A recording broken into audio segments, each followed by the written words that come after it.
Good morning, folks. Today we're going to pick up our discussion of these SIR infectious disease models where we left off, and we're going to talk about introduce the idea of basic reproductive numbers, and we'll talk about some of the basic epidemiology that comes out of these models and how that can impact public health decisions. So we're really applying what we're seeing from the mathematics today. And just as a reminder, here is our basic model. And that model we've talked about at length at this point. It takes people who are susceptible into the infected and then into the removed and recovered classes here. And we define these basic properties in the disease. So the duration of the infection, the probability of transmission, and the number of contacts per person per time in a population of size n, and we're assuming that's constant. And from those, we defined the subsidiary constants A and B just to make our equations look simpler. And they are the transmission rate and the recovery rate. The last thing we did in the previous lecture was look at how the trajectories behaved. Okay, so here are the trajectories we saw last time. And remember, what we're thinking about is a simulation or a disease where we have some initial conditions, and initially there's no one who's recovered from the disease, right? There's no one who's died or recovered from the disease because it's the beginning of the epidemic. So R is going to be 0, and we're left with just the remaining two variables. There's going to be some people presumably who is infected, and then there's going to be some people who are susceptible. And so those two things together must add up to the total population.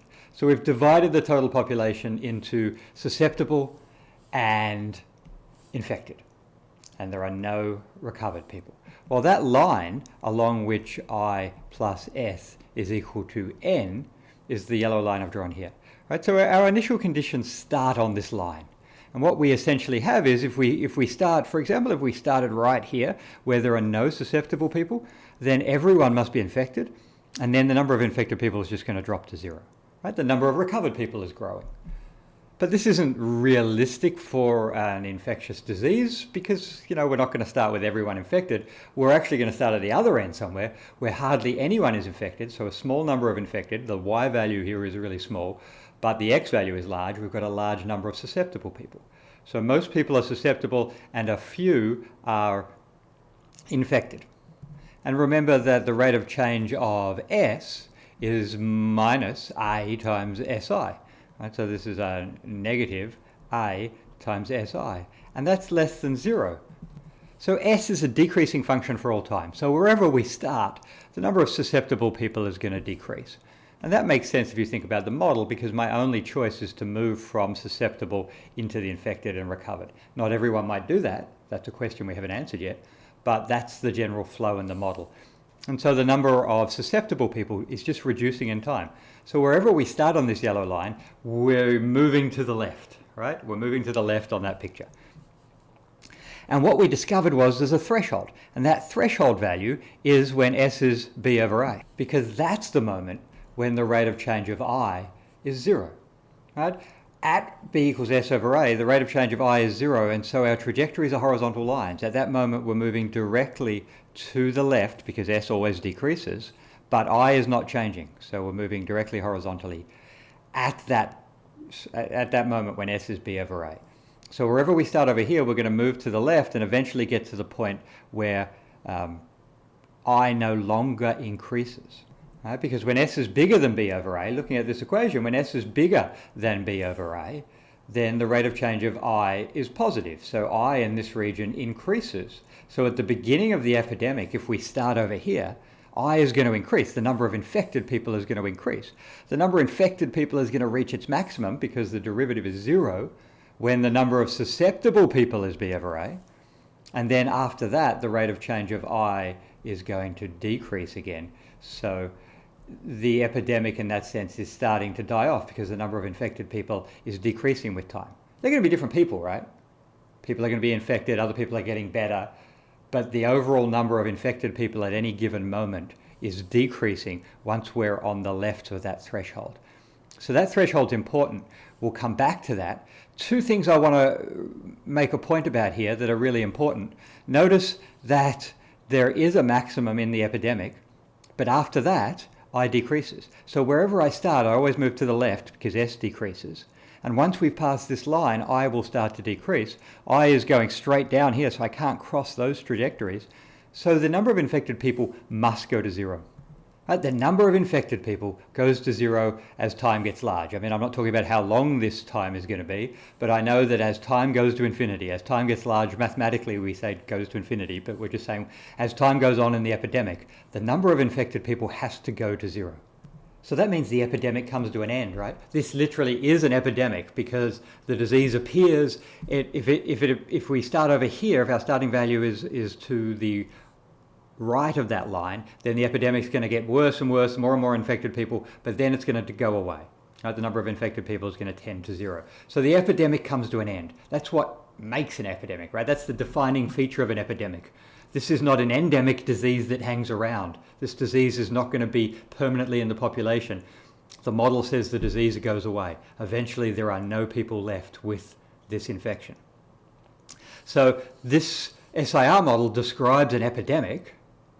The question is, what happens? Does the, and we can't tell from this picture, does the number of susceptible people go to zero as well?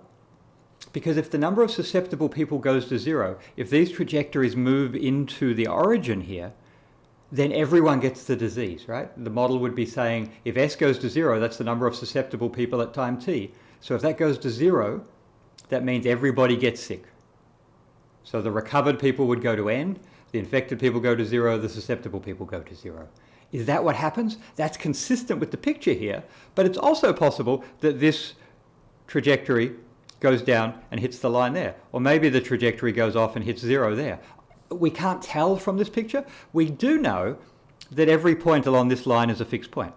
We do know that if S is equal to zero we do know that if I is equal to zero, then S doesn't change. Here's the equation. If I is equal to zero, then S doesn't change anymore. So if I ever hit this line, the S axis, which is literally where I is zero, then I stay there forever. Now, if I start at any point along this curve, I can't get to that line until I've passed to the left of this, threshold value. So we'll come back and talk about the threshold value, but before we do, let's ask the question, what happens to S? Does everyone get sick? So in the homework, we used the first and the third equation here to show that you can actually relate R and S in this way, the rates of change of R and S in this way. And then if we assume that we begin with no recovered people, then we can actually solve that equation in a very straightforward way for S as a function of R, and you find, in fact, that you get a simple exponential for the number of susceptible people in terms of the recovered people. And this makes sense, right? Because in the long term, people are leaving the susceptible group, becoming infected, and then moving into the recovered group. And so the number of people who've got to the recovered group is going to be related to the number of people who've left the susceptible group. And there's a transition time between leaving one and getting to the other. But if I know how many are in the other, are in the recovered group or removed group, I can work out how many people are left in the susceptible group, which is a neat thing about the model. But we also know that the number of recovered people has to be less than or equal to n, right? We showed that using the phase space, we showed that the number of recovered people is always bounded between 0 and n, and that means that the largest this value could get is n, and we know that this quantity in the brackets here is a decreasing function. This exponential decreases, so the smallest it gets is when R is the biggest, that's when R is n. So in other words, S of R is always bigger than that smallest value. It's bigger than or equal to e to the minus a over b times n, because this is the smallest value that I can possibly have for S of R. And so this S of R value, whatever the number of susceptibles are, I'm thinking of it as a function of the number of recovered people. But it's just the number of susceptible people. At a given time, I tell you what the recovered are, then I can work out what the susceptible are. So it behaves like this. It's always bigger than this minimum value. Well, an exponential is always positive. S naught is the starting value of the number of susceptible people, so it's positive. So this whole thing is always greater than 0 for all time, right? And that shows us what we wanted to know. Literally, the number of susceptible people must be positive for all time, for any number of recovered people. So for any moment of time, the number of susceptible people is positive. Right? The number of susceptible people doesn't necessarily go to zero. It might asymptote to zero, right? This might get really, really small. For a bad epidemic, functionally everyone may get the disease, but it doesn't have to happen that way. It's entirely possible that some people can be left at the end of the epidemic without getting sick. Our model does not force everyone to get sick. Let's draw some trajectories. So looking at our trajectories, we can now finish this picture because we know that the S does not have to go to zero. So the trajectories may well end with a non-zero number of susceptible people. In other words, not everybody gets the disease. So the trajectories may look like this. And we know these are fixed points down here. This one may come down and land there. So it's entirely possible that some of the trajectories functionally go to having zero susceptible people at the end, because this number is so small it's less than 1, right? So if that number is less than 1, we're going to say in the model, well, you know, everyone got the disease. But it's entirely possible to start up here with most people not having the disease and then pass through a maximum and then settle with a number of susceptible people who are not zero, right? We don't have zero susceptible people left. So we've got a really good idea now of what the trajectories look like, and we could draw these on Mathematica. And let me show you a couple of graphs of what the actual solutions look like. This is a picture, of course, in phase space. I'm plotting I and R and S on the same axis. What I'm going to show you now is what happens as a function of time, right? So I'm going to plot the number of infected, susceptible, and recovered on the y-axis, and then I'm going to look at what happens in time. You can see here two different trajectories plotted against time. So this is the number of susceptible, infected, and recovered as a function of time along the horizontal axis there. You can see that in each case I've started with almost no infected, so the number of infected starts really low, and then the number of susceptible are almost everybody. And I've just scaled this to 100, so imagine this is percent. 100% of the population initially is infected. At the end of this epidemic, maybe 30% of the population has never got infected, right? Whatever this Y value is, and it looks about 30, let's say, so 30% of this population never gets infected. But it's very clear that in this disease or epidemic event that everybody got infected, right? Here you can see the total number of infected at a given point. It looks like it's about 10%, somewhere on the order of 10%. Whereas in this case, at the height of the epidemic, there's more than 50%, because there's 50%. At this point, at the height of the epidemic, more than 50% of the population have the disease at that moment. Everybody gets the disease eventually. Look, the green line is the number of susceptible people, and eventually it's N. Everyone gets infected. Nobody is left on this blue line. Nobody is left susceptible. In other words, there's no one left who didn't get the disease. So these are very different outcomes. And, you know, with the coronavirus going on, we would like this one rather than that one, right? Because if this one occurs, if 50% of the population were, I mean, you know, this is an extreme case, but if 50% of the population has a disease, you're not going to be able to cope. A society is not going to be able to cope. Whereas if you keep it at the 10% level, maybe you would. And what's different between these two is the values of A and B, right? The values of those constants that define the disease. We can also see in both of these cases that initially the number of infected people is increasing. Right? The number of infected people increases in both cases, even though more so in the second than in the first. And that means that in both cases, I've chosen my initial susceptible to be bigger than that threshold, A over B. Because I need to have the threshold bigger than A over B. I need to be in this region initially if I expect the number of infected people to start growing.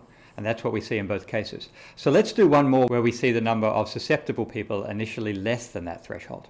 And so here you see an example where the initial value starts below A over B. And so the number of susceptible here is starting at about 50%. The number of infected is starting at about 50%. And so I think they're both 50%. And so you see that the number of infected just dies off. So there is no peak, there is no epidemic. These two cases are what we would call as an epidemic, right? There's definitely some sort of outbreak here, but it's not an epidemic because it doesn't lead to a peak and a maximum number of infections. And so that, well, the maximum number is happening right there. So That represents a case like this one where it just dies off from the moment it starts to spread in the population. And I've just realized that I stupidly reversed these two, but of course I mean B over A, right? This is B over A and this is B over A. So let's investigate that threshold some more. Hopefully that previous discussion convinces you that the threshold for an epidemic to occur is that the initial number of infected people is bigger than B over A. And remember, S naught here is the number of initially susceptible people. And by epidemic, I mean that the number of infected people grows. If the disease arrives in the population and the infected people decreases from day one, then that's not what we call an epidemic. An epidemic is when the disease races through the population, the number of infected people increases for a long time. That's the threshold. S naught has to be bigger than B over A. Now that might seem counterintuitive because you might expect that the thing that's going to cause an epidemic is the number of infected people. If I have one infected person, maybe that's not such a big deal, but if 100 infected people show up, well, there's going to be an epidemic. That's not what our model's showing. Our model's showing that it's not the number of initially infected people that matters at all, it's the number of susceptible people. As long as there's a big enough sort of pool of people who could potentially get sick, the epidemic can take off, right? If I somehow changed, without changing the population, if I changed that number of susceptible people initially, moved them into the removed group by vaccination, let's say, if I took a whole part of the population and vaccinated them against the disease, then I'm going to reduce the number of susceptible people, and the same number of infected people on day one is not going to lead to a vaccine as long as I'm below that threshold value. And so this is a really important public health sort of observation, that this threshold is about the number of susceptible people on day one, not the number of infected people. And hopefully you find that as surprising as I do, because it really is an insight that you can get from a mathematical model that you're not going to get by observing a disease, right? We need to sit down and actually model it and understand what's going on to see that that is a fundamental feature. And that tells us that vaccines will work, and we'll talk more about that. But for now, let's look at this mathematically, and I'm just going to rearrange this expression. I'm going to multiply the S over, divide the B. I want that bigger than 1. That's the threshold for an epidemic. And I'm going to relate these quantities to the basic quantities we defined at the beginning. And remember, A was the quantity kappa tau divided by N, and B was the quantity 1 over gamma in terms of these fundamental things. So I could rearrange this expression to be kappa tau over N. 1 over B is just gamma, and then S0 has to be bigger than 1. So this is another way of rewording the threshold, right? That's the special value. If this quantity is bigger than 1, we have an epidemic. If it's less than 1, we don't have an epidemic. Let me just rewrite it.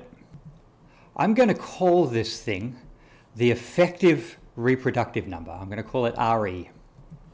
And so if RE is bigger than 1, we've got an epidemic. So we're turning this threshold into a statement about this effective reproductive number. So if R sub E is bigger than 1, that means we've got an epidemic. So I'm going to break it down a little more. So this is the fraction of the population that is susceptible on day 1, right? On day 0, on the starting day. This is how many initially susceptible people we've got divided by the population. So this is the fraction of this population that's susceptible on day 1, and then it's multiplied by this other quantity. And this other quantity is a function of the disease. It involves the duration of infection, how easy it is to infect, and how many people in the population the average person runs into. I'm going to call this the basic reproductive number.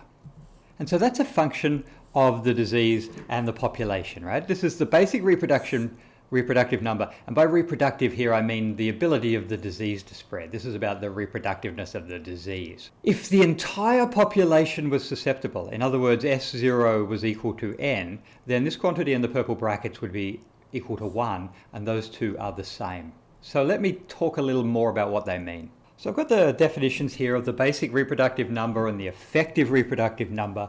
Let's start writing out this basic one. We can write this as the number of contacts per unit time, that's the kappa, multiplied by the duration of the infection, that's the gamma, and then the last one is going to be the tau, and I'll put that there in a second. But let's think about these two. The number of contacts per infected person multiplied well, per unit time, right? The number of contacts per infected person in every unit of time multiplied by how much time the person is infected. This is the total number of potential infections over the course of the disease, right? So this is the total number of interactions I have with people, the number of contacts I have per day, let's say, and this is the number of days I'm infected. So this together is the total number of interactions I have with somebody that might spread the disease. And what's the probability of spreading the disease? Well, that's Tor, right? That's the transmissibility of the disease. So this product altogether is the total number of new infections caused by one infected person. Now, RE, on the other hand, the effective reproductive rate, that's the basic reproductive rate multiplied by S of 0, and this is at time 0 at least, multiplied by S0 over n, and this, remember, is the fraction of susceptible. So it's the effective rate because it's the number of new infections, because only interactions with susceptible people can cause new infections. So this is the number of new infections I expect to see in the population, because only the ones that are this is the number of new infections I expect to see in the population, because only interactions with susceptible people, and it's this fraction that's susceptible, is going to lead to infections. The basic reproductive number is an idealized case where everyone is susceptible. And that's the distinction. So this R0, the basic reproductive number, is the number of new infections per infected person in a totally susceptible population. In other words, this figure is n. Whereas the effective reproductive number is what you'd expect to see in the population today based on the actual number of susceptibles. And in fact, you can define the effective reproductive number as a function of time, because it's that basic number multiplied by, well, just the number of susceptibles as a function of time divided by n. So this is this basic reproductive number in particular is a way to think about what happens the day I drop the first infected person into a population. Because the day I drop that first infected person into the population, this ratio is essentially 1. If you've got 1 million people on one infected person, then that might as well be 1. And so R sub 0 is how many people that first infected person is going to infect. And so, is our criteria very surprising? Our criteria was we've got an epidemic if R sub E, or on the day 1 where you've got one person in a big population, we might as well talk about R0. If R0 is bigger than 1, in other words, you've got one infected person and they infect more than one person, on average, then you're going to get an epidemic. But if one infected person infects less than one person, then you're not going to get an epidemic. So in that sense, our threshold is not surprising at all, because our threshold is exactly what we would expect. If the basic reproductive number is bigger than 1, we'll get an epidemic. If it's less than 1, we won't. So here's a quick visualization, and I've stolen this picture from Eisenberg 2020. You can see the reference down here as an article in The Conversation by a medical health professional. You can see an interpretation of R0. R0 is the number of new infections per infected person beginning on day 0, if you like. It's the initial spread of the disease in the population. If R0 is equal to 2, then each infected person is infecting 2 new people, right? And then each of those infects 2 new people. And then each of those infects 2 new people. And you see how very quickly the number of infected people becomes large. Here's a visualization where R0 is 3. Every infected person, here's the first person who's infected, they infect 3 others, and each of those infect 3 others, and each of those infect 3 others. And so you very quickly, you get 1, and then 3, and then 9, and then 27. This is exponential growth. This is why these diseases are bad, right? Why these epidemics are bad. Because this is exponential growth if R0 is greater than 1. An epidemic is going to occur if R0 is bigger than 1. So hopefully these show you very clearly why that R0 is such a powerful predictor. And remember, it's just a ratio. R0 was B over A, right? It's just a ratio of those numbers that appeared in our model. Here's some values for R0 that you can find. I again stole this from the Eisenberg article. COVID-19 apparently seems to have an R0 of somewhere around 2.28 I've seen a number of references for. There's an article by a bunch of folks at Los Alamos National Lab looking at the spread of the disease in the early days in Wuhan, and they're thinking that R naught seems to be around 5.7, which would be enormous.